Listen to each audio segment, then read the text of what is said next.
And we're live today on the Meta Lab, running a day early because we had to make some scheduling changes to talk with Daniel Joins tomorrow. So Champ Chat will be tomorrow night as opposed to the usual time for the Meta Lab. Today we have Jay and Jordan joining us to talk mostly today more previews. We're also gonna quickly chat about next week's ROC Win-a-Map that we're running at the Comic Warehouse. That's, of course, under the Married with Clix banner. Myself and Amber will be judging at that one. And we'll take a little time to talk about some of the pictures that have slowly found their way out of Toy Fair. I got a lot of mics off right now. So first things first, let's talk about the official previews that have started. I'm going to pull them up right now. Alex wept that day. He wept tears of sadness. We saw, what, 2 Iron Mans, and then we've seen the Marvel Now Iron Man, so 3 new Tonys. Wait, we did? Yeah, because they showed in the Toy Fair. I didn't see that. I saw the... Okay, so first we're going to talk about the official previews that we got from Heroclix.com. You're not going in day order? I am not going in day order. I'm just going to go in order of what I have them loaded up at. So first we have the Superwoman. Now, we've seen the stats on the Fast Forces one. What do you guys think of this one in comparison to it? She's decent.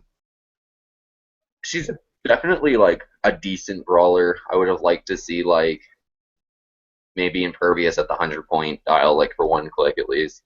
But I really like her trade. I feel like that just could really stop some spreading out. Or could really stop some like compact teams from working out that really need adjacency, because then you just start putting yourself in really bad positions to just be next to each other. Yeah. But I mean, other than that, 100 points also seems like a lot for a 9/11, 17, 3, and just that trait. With super strength, I can see it, especially with the prob that she'll have. But then her stats dip like a fucker, so I would not really know.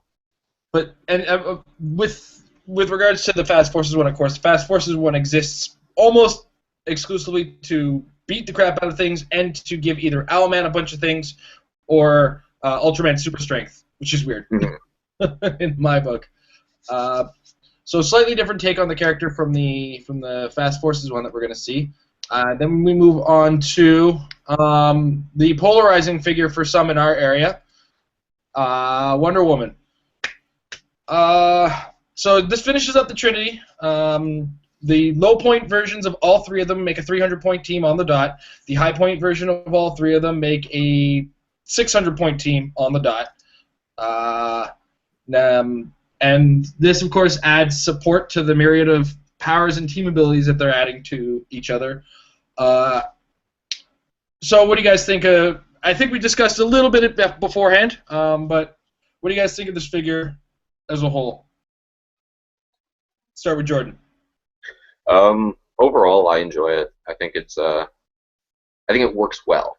While I don't think it's generally like the best, like Diana as Diana that they could have done in comparison to maybe like the Superman or the Batman we got that feel more, I guess, closely to their character in the comic books. But power level wise, I feel like this is a very strong character.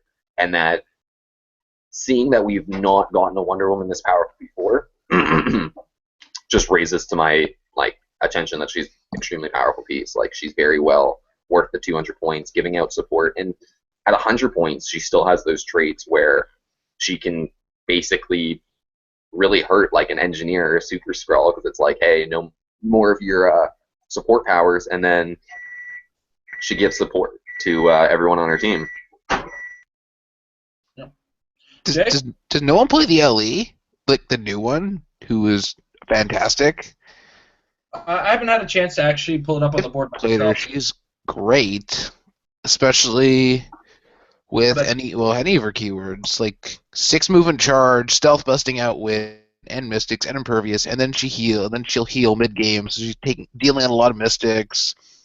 Traded super strength, just does a lot of shit, and she's really, I think she's pretty fairly costed.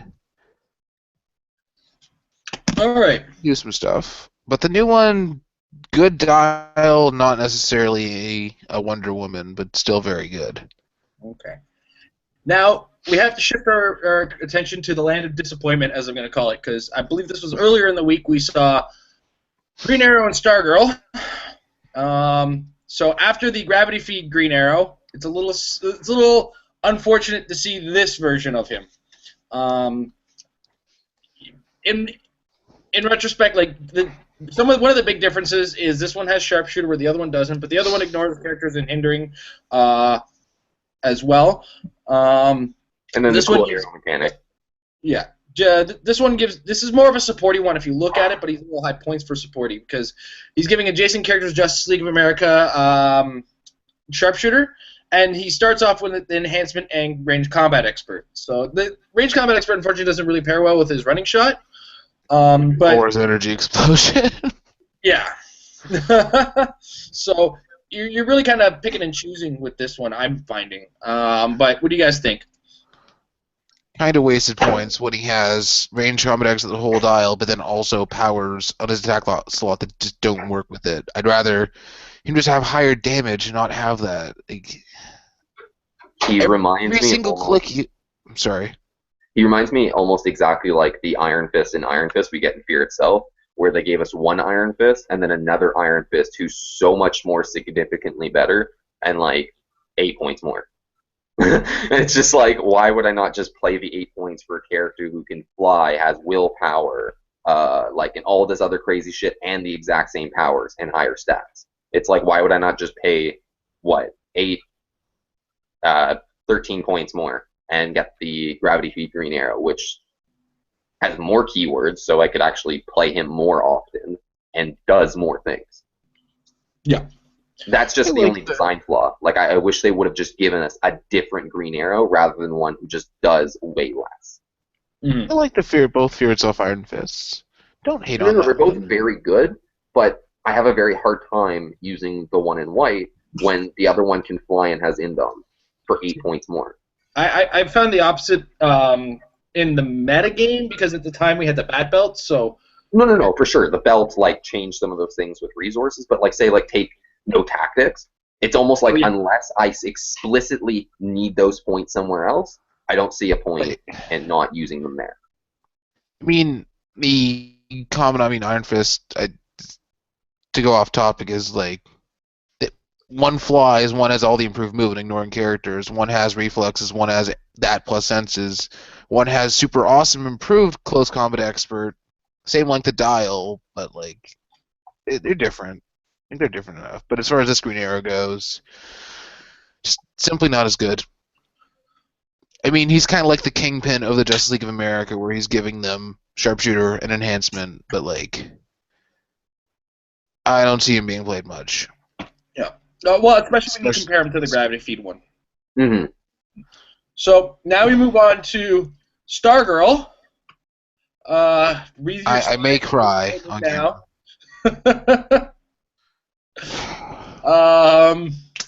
So her trait, when a second action token would be given to an adjacent friendly character, roll d6. That character has a Justice League of America, add 2 to the result. If the result is 6 or higher, that character can use willpower this turn. And that's about it. Everything else you see is what you get. She flies. She got the JLA team ability, which is mediocre at best unless you somehow manage to get a lot of figures on your team. She's got toughness, some range combat, or running shot, and light, energy explosion, pulse wave, late dial, actually at very end of her dial, psychic blast in the middle of the dial, intermittent. When you compare it to the one that we got from the champion Alex Avila, this one definitely pales in comparison in my eyes. But I don't know. 100%. Yeah, I don't know if this is one of those differences of the new 52 versus the original comic book, mostly because I'm not 100% familiar with Stargirl as a character myself. I haven't read a great deal of Justice Society, which is more the original one was based on. So, but you guys take the reins there, Jordan. Well, I've read Old Justice Society, and that's why this disappoints me. The first thing I noticed was that they didn't give this character Justice Society, and I'm just rolling into the New 52, so is she not part of the Justice Society in New 52? which would kind of explain that. But maybe she just got hard reset. Oh, I mean, overall, this just for them to release a champion, like it's almost like it's the same figure that a champion made in a set that came out just last year, right? Yeah. I mean, it just seems really shitty, and like it's almost like, hey, we need to add Stargirl, but we have a champion version of them, so we don't want to ruin their version, so we're just going to release this really crappy version. Well, it's just like, why do that? Jay, thoughts? This is Stargirl. I love her very much. That is not Stargirl. Like, just compare. Like, for 15 more points, you get a lot more keywords, better team ability, indom, better stats, traits that give either reflexes or energy shield, plus other shit. Has leadership instead of that crappy trait, and is just better in every single way. I swear they release things like this just so that when we say power creep, they go, where? Look at our new Stargirl. Yep. One of the things I'm actually starting to notice in the set, there's a lot of characters that don't really stand out, and it could be. I have a feeling we might start to see the power creep go in the other direction, which is going to be a painful time if it does occur for those of us playing in competitive, because what we'll see is stagnation until the older stuff that is part of the power creep era start to phase out. And then once that stuff's phased out, the power level kind of equalizes again. But until then, like, we're going to see a lot of figures like this, or a lot of the figures in the set that I'm seeing just kind of get passed over. You know what I mean? Yeah, but there's one thing there's always to be considered in this game. Now that we're switching or getting into the mindset that we're switching into resources, you almost can't overlook anything. Yeah, and because you can change stats and you can change powers. So at the end of the day, like, traits and special powers might be the most important thing. Absolutely, that's also something to take into effect. We still have no idea what the Avengers War Room is going to do with the ID cards. The Yu-Gi-Oh! I don't know why I even almost thought about the Yu-Gi-Oh! Resource. It's not a thing. But Pandora's Box and the Rock of Eternity. Yes, like, Pandora's Box, I was reading it. That sounds outrageous. It's going to be the next Book of Skulls. It's going to make teams amazing. And if you've looked at some of the relics that are going on it, I think just about every single one adds sidestep and 2 other powers. Yeah, and a lot of combat reflexes. Yeah. Like one of them was like sidestep, combat reflexes, and plasticity. Maybe, I'm not sure. Yes. I think that was exactly it. Yeah. So there's going to be something really neat happening with that resource for sure. And of course, the Rock of Eternity, the card got kind of leaked. That is going to affect tentpole teams, where we're going to see that the viability of a single character with a resource with a small amount of backup.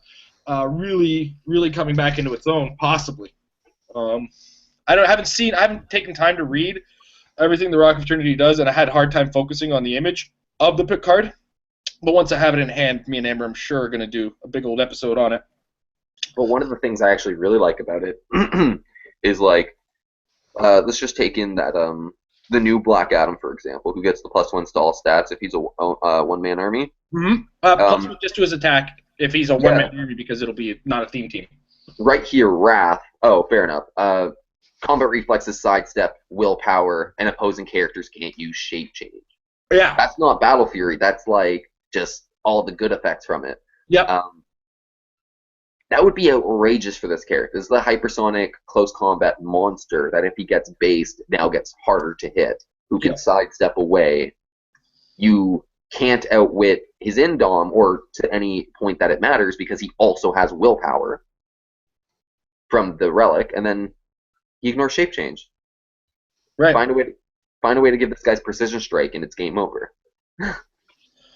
I was looking at Sloth also, which is sidestep, modify your defense by +1 at the end of your turn. If they weren't given an action, heal it. Like, one-man army sitting there doing nothing when it has to clear, but still has the +1 defense to be protected, and then just heals. It's wonderful. Really wish I had a picture to show these. And then there was also, we saw Wrath, which is the one you just said, and then Lust, which is reflexes, plasticity, sidesteps. So you can't tie my one-man army down. Well, I really Ever. like Sloth with the Entity of Life because you can throw the Sloth on your tent pole and then throw your Entity of Life onto your secondary support character or whatever, and you're healing up a lot. There we go. There it is. Pandora's box. Yeah, so Rock of eternity. I'm going to switch over here to the pictures we saw from Toy Fair. Now, Toy Fair, of course, WizKids has their booth. They're talking about a lot of things and are showing off a lot of things. So right here we get a chance to see the box that we're seeing for the big Ant-Man kit. Obviously going to tie in with the movie coming out soon. It's a beautiful box. It's a nice Yeah, box. but isn't that just the old Ant-Man? Same sculpt, different dial, and then you get there's 7 new Hank Pyms, and then there's that other cool one who's size changing. This is I think this one was actually an OP kit one. I'm not 100% sure. Something like that. Yeah. This one here is a new. Everything else is pretty much a redialing. I'm guessing of figures we've already seen. Yeah. Like we've seen this Giant Man model. We've seen the Wasp, the Hank Pym, the Ant-Man, and the Puck, of course. Many a time for Ant-Man. But I think this is that are sitting out on the counter though. Yeah. This is going to be I'm guessing Goliath is what it's going to be called. But it's going to be another one of the new models coming out of this as well. I believe in this you're getting the ID card for the resource with this kit. Mm-hmm. And we don't know what that ID card's going to do necessarily, but it's probably going to have an effect on this. And, of course, we have an image of the Avengers Assembled set, which is going to be the actual brick set coming out. And we see here... When is that coming out? This I don't remember the actual date. I believe it's supposed to be for Nick Fury. Yeah, it's supposed to be soon. We haven't heard... We didn't even get that post on Heroclix.com that says, "Oh, this is actually coming out," as opposed to when they just upload the retailer assets quietly, kind of thing. Yeah. This says it's listed as May of 2015. Okay, they have enough time to produce some previews. Fair enough. Look really close. But here's a Quinjet, which will be the equivalent of the Necron from the War of Light prizing. Yeah, I think that's. Hey, look, Marvel's finally getting a vehicle. Grand prize.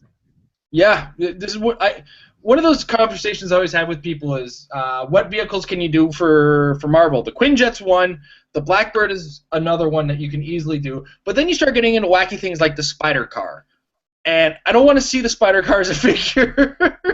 Yes, honestly, but they just released Spider-Ham, so where are we drawing the line, Jason? I see Spider-Ham, but where's my Howard the Duck to play with him?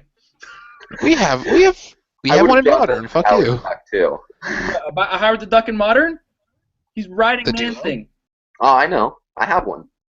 Hey, man, if I was with Man-Thing, I'd be riding him, too. He's a majestic creature. But we also got a really good look there. I keep pressing that image like it's going to show me something. At the resource, the War Room resource, I believe it's called, with the ID cards kind of sticking out of it, and it looks like it's on a dial. So it's going to be another dialed resource. I'm really looking forward to seeing what the cards do on it. In respect to that, and with all the different ones, I feel like this resource might have the biggest amount of parts, because I may be totally wrong on this, but didn't they say there's 6 ID cards in the Avengers Assemble? There's going to be 1 in that booster. There's 1 as an OP one. Mm-hmm. There's 8 more coming out in Age of Ultron. This is going to have a lot of ID cards, and then Nick Fury is also going to have ID cards. So that's 3 sets: an OP set, an OP LE, and probably the one that comes with the resource the first day. And there's some con ones. Oh, and there's going to be con ones. So this is going to have more attachments than fucking batteries. Yeah, absolutely. I wholeheartedly agree with that, which could make it even more flexible than the batteries, depending on what the resource does itself. Jesus Christ, imagine. Right? And I heard speculation and talk that it could be one of those things where it brings figures onto the board, possibly at a late click idea or just for a turn or two, which would be amazing. Mostly because how do you balance something like that? How would you balance bringing characters into the game? I've been playing in the Yu-Gi-Oh! Battle of the Millennium, and if you want to talk about characters coming into the game and the game being mispointed, they did nothing to balance that stuff. I mean, played. like, this is for the idea of meta. At least we can give the argument that they were like, this isn't going to be at tournaments, so who cares? Yeah.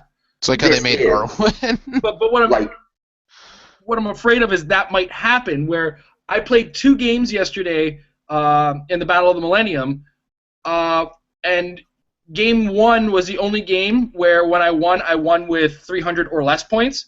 Game 2 I had 577, and Game 3 when I played against Amber in the final I had 470 odd points. So outrageous. Truly outrageous. I'm a little afraid that this could operate like the Yu-Gi-Oh game is operating right now, which would be neat because we do have a character like Gluttony who's going to have a huge effect, possibly, on something like the Power Battery or the Book of Skulls or a resource that functions with a relic or something like that, an element being handed out to characters. Where this could change that, and you're not having to deal with being afraid of characters like that or Lydia Maller with it, right? So it could be like one of those resources that isn't afraid of what typically stops resources. I like that. I don't know if it's just me, but didn't they add like 3 or 4 different characters that fuck with resources in this set? We've got the Necro Gluttony, as you said. Firestorm.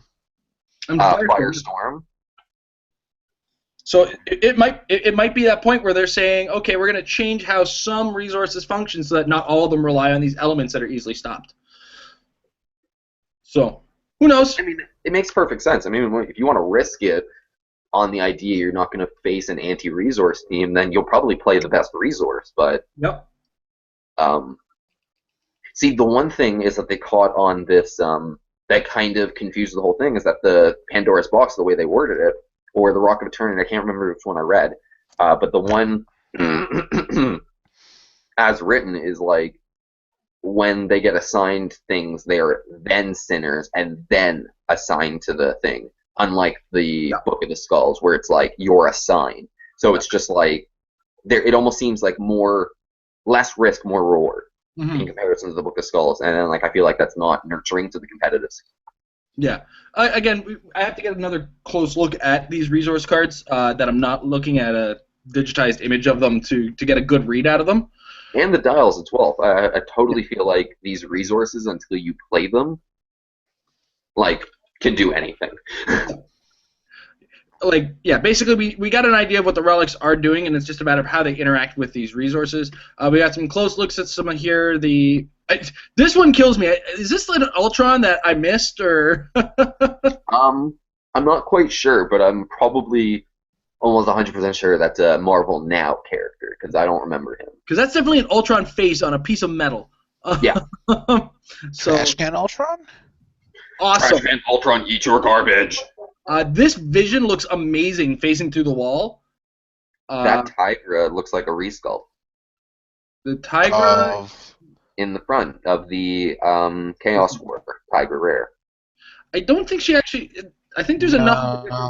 See if I can't pull up the Tigra on HC Realms here. No, it's not at all similar. She looks like a resculpt. I mean, it looks very similar to Black Tarantula from Hulk. Yes, that's what I was thinking of. Oh, you're right. The Chaos War one has that huge rock for stuff she's standing on. The tree stump. Yeah, she's standing on a tree of eternity. stump. Chaos War. Rare. Vicious. Chaos War. There we go. So this will be the one Jordan was talking about. A little different. A little bit different. Yeah. I forgot. I just looked at that figure and was like, didn't we get that? Yeah. Yeah, this one has more in common with the Black Tarantula sculpt, I think. And then the Shrinking Violet resculpt in the back, isn't that? With the Ant-Man here? Yeah. There's multiple levels to it. Whereas Shrinking Violet had like a single Violet shrink pose, and then it was the. Let me pull it up so we can get a comparison here. I don't know. I've been on resculpt mode because I feel like they're getting lazy with that. Like they just Trinity War is a bunch of bus stops sculpts, and then one of the nicest characters in Flash, in my opinion, is a direct resculpt from Deadpool, and that's Captain Thunder. Yeah. No, this is if you look at the sculpt here versus the Ant-Man, there's a similarity in the styling of how they're doing that model, but there's definitely very different. The Ant-Man's much smaller. There's 2 phases of the shrink in there. Oh, there is 2 phases. It kind of just looks like you can 2 characters. See 4 arms in there. 1, 2, 3, and 4 there. Okay, fair enough. But this looks very like I said, this set is going to be full of Chaos War resculpts. That's beyond a shadow of a doubt, with the exception of this figure there. Oh, and the Tony there, that's like the Iron Man Tony with a chest cannon. Pretty much. Like, very cool. That is just a resculpt addition. It could be getting very expensive right now and trying on them with regards to having to what they have to do in order to make models different. Because I'm sure the molds cost a great deal of money, especially with the 3D modeling technology that they have to use. So it might be one of those years where they have to do a bit of cost cutting. But when you have figures like this Vision, you can tell that they're still doing more with regards to the figures. It's just we're getting to that point where how many more poses do we really have for all these characters, right? Now, for some of us might be excited for this, some of us not. Having started playing the Yu-Gi-Oh! Clix and actually watched a couple episodes of the show, I'm now very excited to see this figure. I'm a little scared I'm ever going to have to play against that thing. I remember Yu-Gi-Oh! When I was a kid. That thing just wins. Yeah, I got like Charlie Sheen. But it's not like easy to pull that off, though. No. But this could very well be a 300-plus point figure. We see a 12 range on the dial. It's a colossal, it's indomitable, and it's got a trait. So God knows what that trait's going to do, right?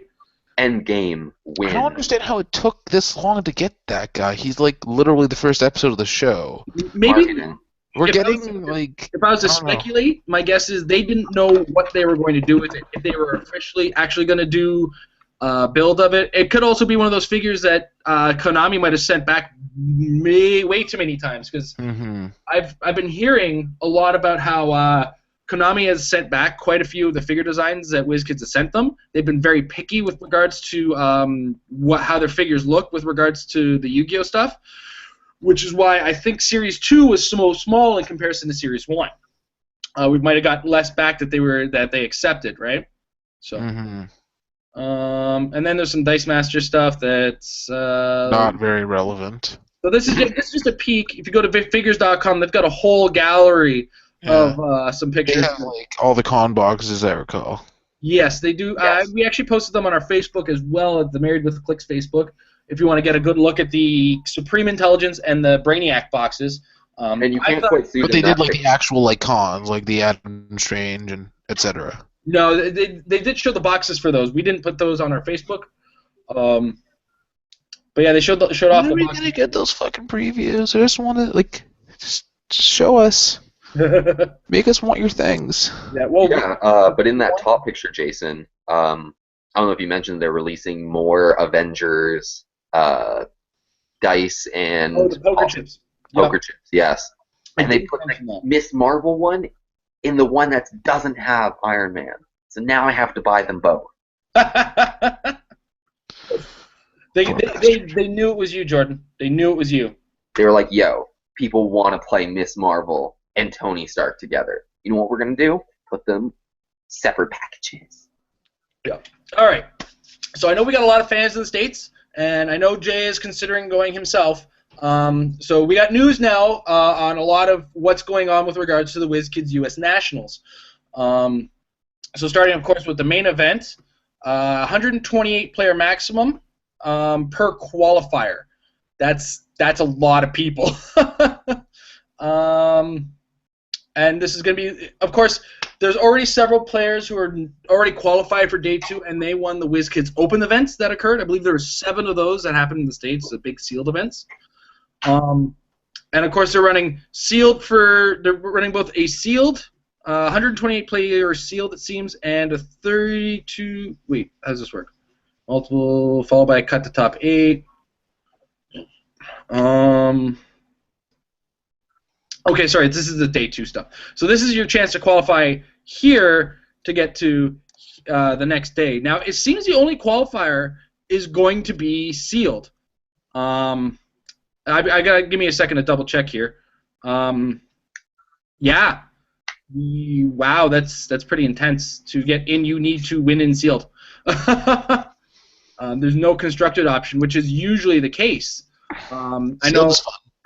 Sealed. Don't get me wrong. Sealed is fun. It's fine, and it's a really good noter to get you across. But it seems weird to have this the pre day one qualifier to actually not have a constructed option.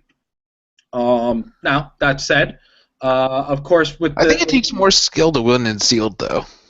It takes a lot of skill, but it also takes a little bit of luck to a degree. I mean, if you get figures that don't really mesh well together or don't do well together, you might be able to pull off some wins if you're a good player, but there's still a good solid chance that you're going to get a pile of trash in sealed and not be able to use it.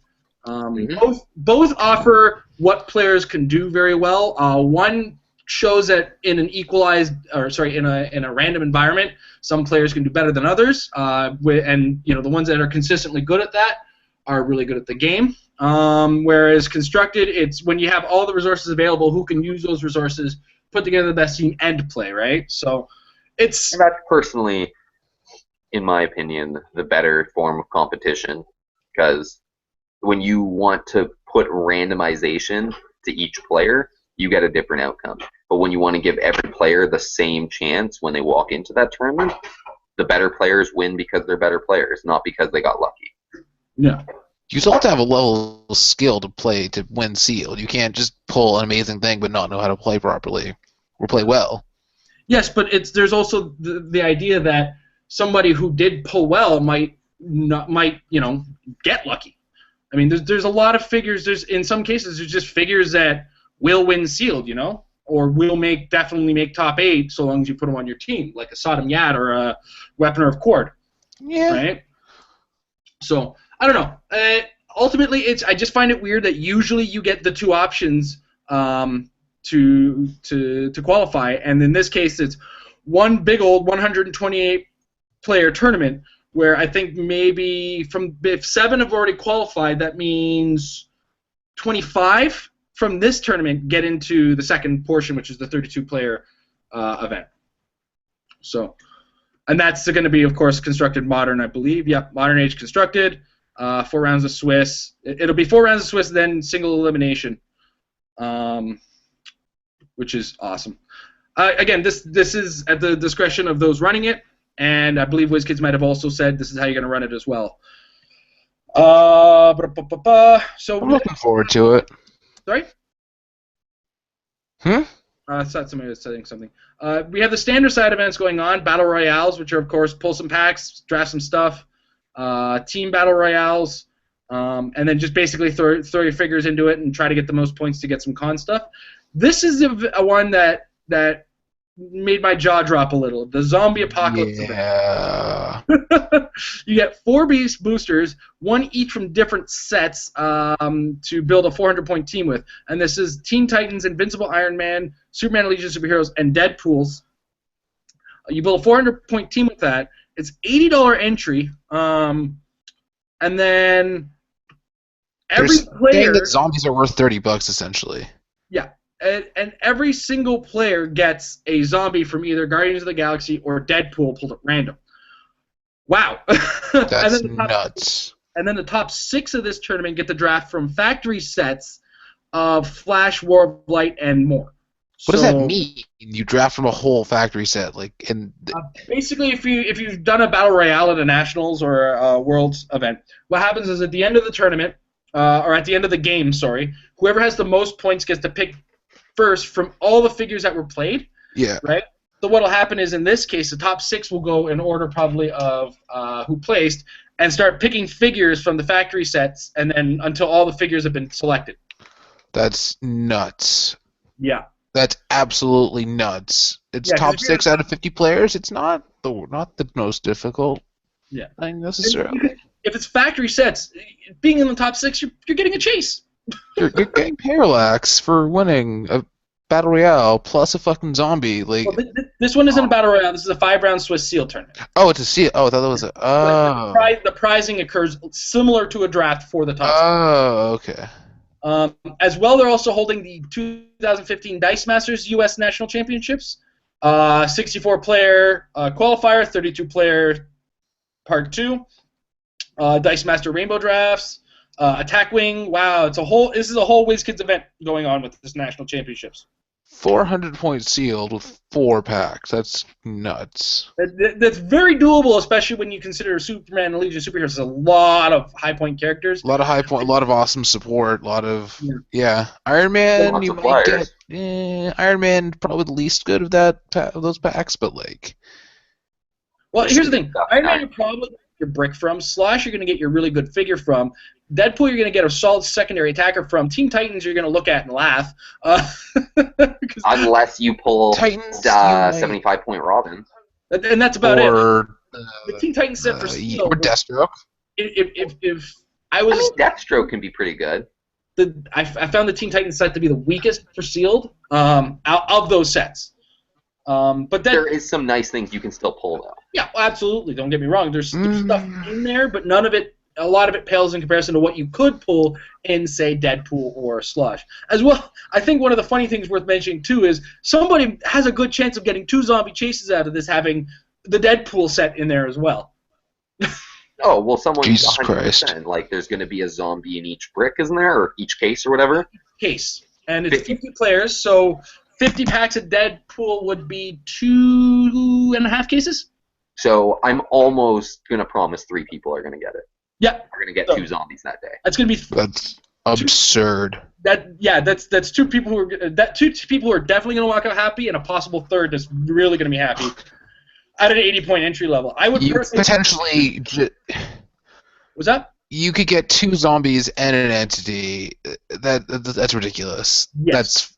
Oh, my God. Worth the price of entry. That's going to drive the price of zombies down, too, in the secondary. Well, this is out of 50 people, there's many of them. 50 zombies out there. 50 new zombies on the market, plus whatever people pull. Like, that's... Yeah. We'll see. Could happen. Well, I mean, 50 is not a lot. I mean, we could distribute 50 zombies between our locals alone. Yeah. If you see 50 posts on the if you see 50 posts on the Facebook groups with zombies, like that's gonna be like, our zombies are just common now apparently. So that's what it's gonna look like at least. Oh, I'm sharing my Facebook because I want to pull up my event page. Oh, get out of here! That was beautiful. Reading all your messages. Yeah, go for it. Think care, don't care. I'm really trying to pull up the event page for Probably not a good idea to pull up that Facebook chat that we have because lots of anti-Semitism there. Yeah, but most of it's you. Yes. I remember a venue. What's that? He was Asian at one point and stopped being such a raging anti-Semite. It was fun. Yeah, I'm just looking at Teen Titans now. Like, there's nothing I want to pull. Like, there's nothing that I really want to be able to play in that seal besides, like, Deathstroke. Jinx, Robin, Deathstroke. Those are all good characters. That's 3 out of a whole main set. Like, that's not very good. You could actually go through this set. Deathstroke's 100 and change, right? That Deathstroke? He's 150. Yeah. 48. 148. Okay. I remember liking that Deathstroke. I know that Robin had decent enough, and I know Jinx is, of course, a 39-point probber is nothing to scoff at. And hell, if you pulled Rose Wilson, she's also good. 11, 11, 17, 3, 125 calculator, and Psychic Blast running shot for Plex. Like, definitely not a problem. There's not literally JFK. a very small percentage of what should... Oh, Cyborg. Don't forget Cyborg. I forgot Cyborg. Of course, because of the... Now that I think about it, because he's got the ability to pick an attack power, correct? Green Lantern's overcosted, considering this is actual seal. At 100, he's what? 110 for perplex and pick an attack or damage power. Like, no thanks.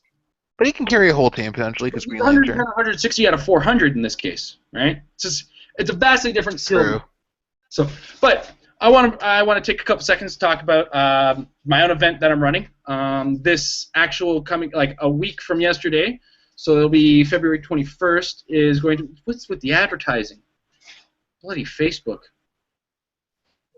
Get out of here. Potato.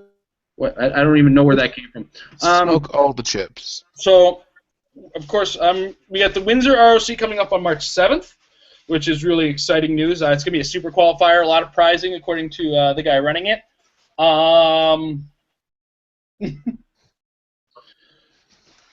And, of course, we're holding a couple qualifiers this coming weekend for it. We have the Comic Warehouse on 20 Strathern Avenue. I'm running, myself and Amber running that event. $5 entry, of course, ROC, no tactics rules, no characters bigger than a peanut base, no entity possession, no bystanders, etc., etc. And, of course, the AVX and Warp Light base map are banned. So if you get a chance to come to that, really looking forward to seeing who we see. We've got a lot of people already planning on coming. Part of the prizing, the prize kit consists of the Win-a-Map prize kit as well as entry into the Windsor ROC, and I have actually secured a couple con-exclusive figures, I got a couple con-exclusive pieces, and I got one of the holiday pieces for prizing to add to this, which is really exciting. And I'm going to try to run some side events. Mostly this event is to try to bring people in to get a good idea of how high-level competitive tournaments run, what goes down in them, what's happening with regards to the operation of them. So I have to ask, are you guys coming? Yes, sir. I am not. Sorry. Oh, that's a shame, Jay. Sorry. That's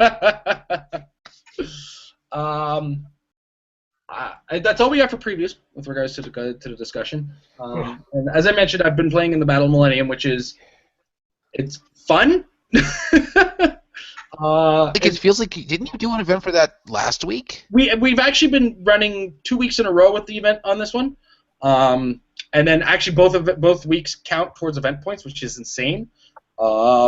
So really showing up for both, showing up is really important. Well, honestly, we've actually had more people than most of the regular tournaments, which is pretty nuts. We've had, I think, on average 12 to 14 people show up for the Yu-Gi-Oh tournaments. Because what will happen is Yu-Gi-Oh at the Comic Warehouse happens time-wise, before the regular Heroclix tournaments, and a lot of those guys are now playing Heroclix because Yu-Gi-Oh.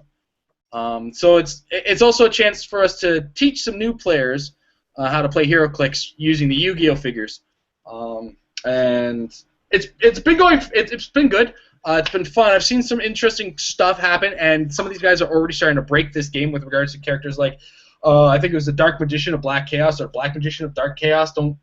Dark Magician of all the chaos of the Animaniacs or something. Dark Colored Chaos has it all. Yeah. Dust Chaos. I'm having a little trouble with some of these extremely large names that happen in the game. Magician of Black Chaos. Doom. Magician of Black Chaos.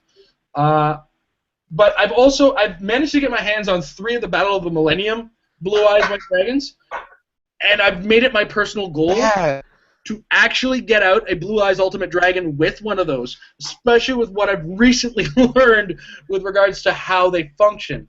Because we asked a question of the WizKids event forum where the fusion ability on the Ultimate Blue Eyes, the Blue Eyes Ultimate Dragon, reads that when you use a fusion, whoever is making the attack, that character comes in that many the Ultimate Blue Eyes Dragon comes in that many clicks from the starting line that the character started from.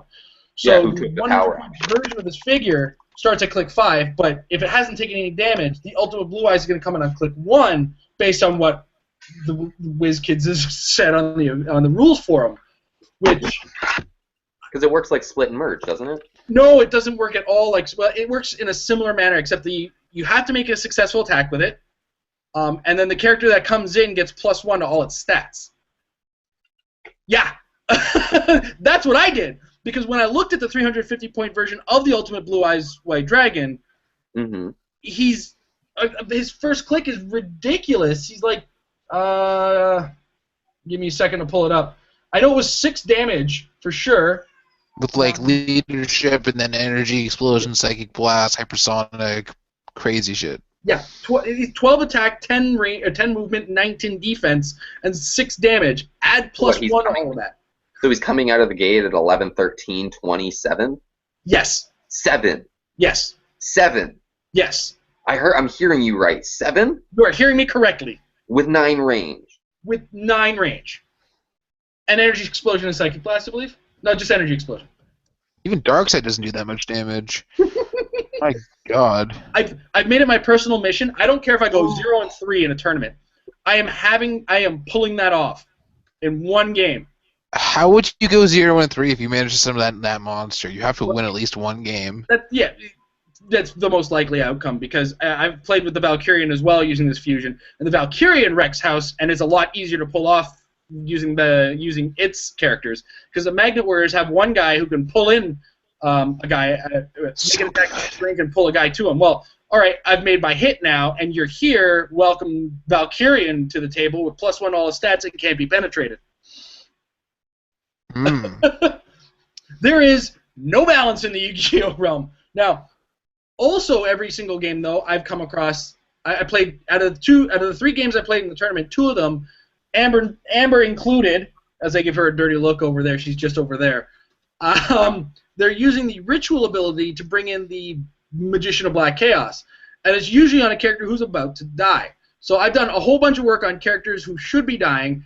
I've scored 90 points already, but all of a sudden another 180 points shows up on the board on a character who's pretty much on their last click.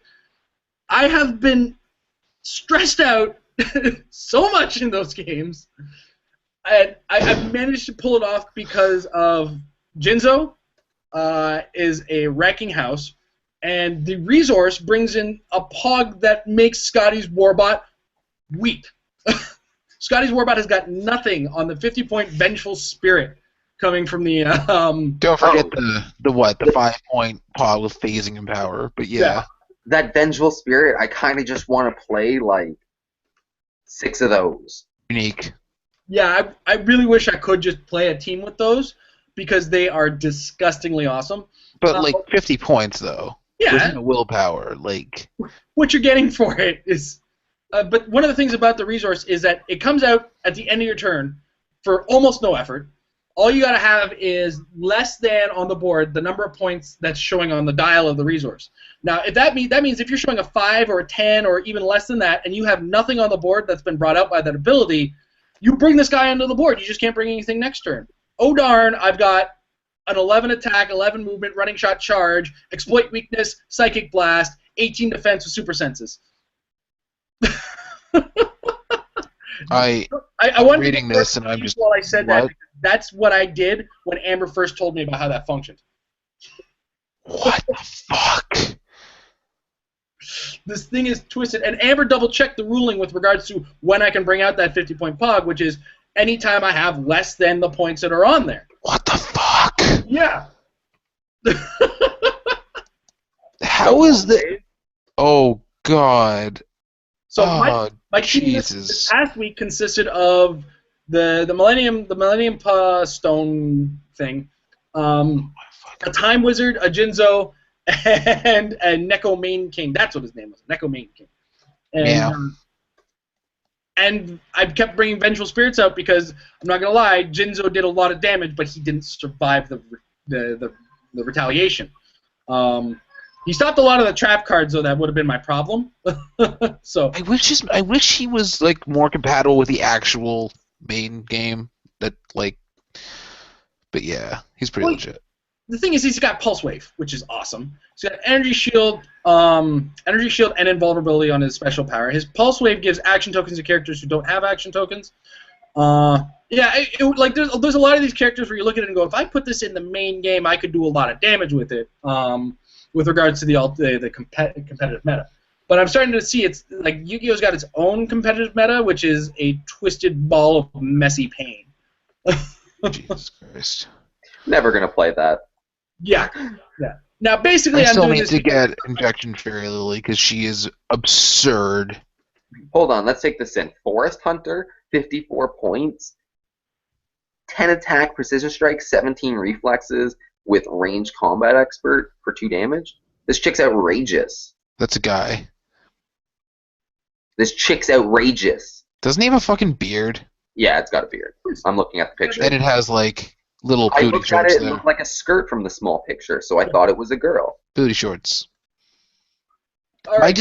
My big gripe with Yu-Gi-Oh is that like the most meta cards are shit in Yu-Gi-Oh. Like Yatagarasu is the reason why Yu-Gi-Oh got a ban list in the first place, and it is just awful in this game. When it comes down to it, I think what they're doing is a lot of the cards that are really good in this game are just like banned cards in the game. Well, You know yeah. what, like at the end of the day, I had no problem Yata locking people back in the day. Like that was my steeds. Okay, guys, I do have to kind of cut it short today. My kids are starting to wake up, and we had to run this in the midday. So, Jay, Jordan, thank you for joining us. Join us tomorrow as we do an episode. I'm going to be talking to, on Champ Chat, I'm going to be talking to Daniel Joins, two-time world champion. And I'm going to talk to him about the game, how the metagame is progressing. And I believe he's on a show, he's a regular on the show called The Quarry. So I want to talk to him a lot about that as well.